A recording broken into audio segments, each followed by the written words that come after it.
दोस्तों, पश्चिम बंगाल से बड़ी खबर है और खबर यह कि शर्मिष्ठा पनोली को हाई कोर्ट ने जमानत दे दी है। हाई कोर्ट ने जमानत देते हुए शर्मिष्ठा पनोली पर अब जिस तरह की टिप्पणी की है, बंगाल पुलिस उससे बैकफुट पर आ गई है।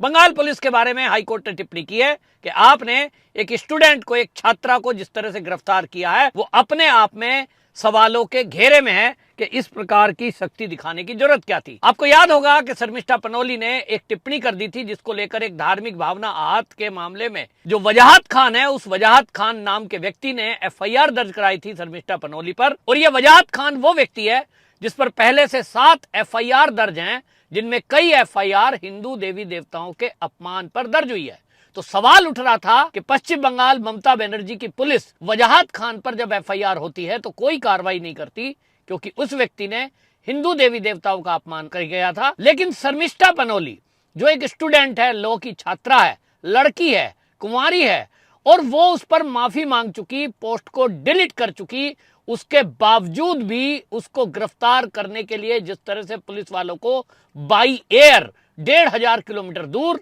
हरियाणा में भेज दिया, जहां वो इंटर्नशिप करने के लिए गई हुई थी, तो ये सवाल उठना लाजमी है कि आखिरकार ऐसी जल्दबाजी, ऐसी शक्ति दिखाने की ममता बनर्जी को जरूरत क्या थी।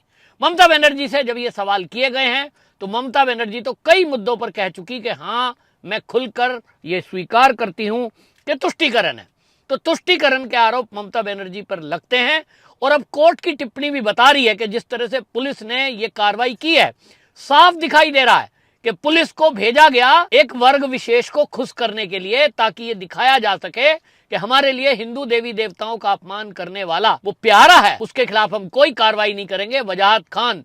जबकि आपको पता है कि वजाहत खान एक ऐसा एनजीओ चलाता है जिसका संबंध पाकिस्तान से है। मैंने पहली वीडियो में भी कहा है कि उसकी तो एनआईए से जांच होनी चाहिए। ममता बनर्जी की पुलिस को उसकी जांच करनी चाहिए कि उसकी फंडिंग कहां से हो रही है। शर्मिष्ठा के पिता ने अब जमानत मिलने के बाद अपनी टिप्पणी दी है और वो कह रहे हैं कि मैं इस हाई कोर्ट के फैसले से खुश हूं, एक पिता होने के नाते। और उन्होंने कहा कि इसको एक बीमारी है, शर्मिष्ठा को हाइपर हो जाती है ये, उसकी इसको दवाइयों की जरूरत है और दवाई के लिए डॉक्टर के पास जाकर प्रिस्क्रिप्शन की जरूरत है। तो एक बीमार लड़की को इन्होंने किस तरह से बंद किया।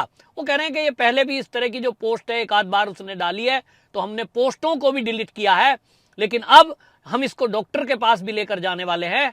हमने पहले भी ये कहा था कि ये बीमार है, इसकी दवाइयां चल रही हैं, तो ऐसी कंडीशन में उसको डॉक्टर की जरूरत थी, जबकि उसको इस तरह से न्यायिक हिरासत में भेज दिया गया।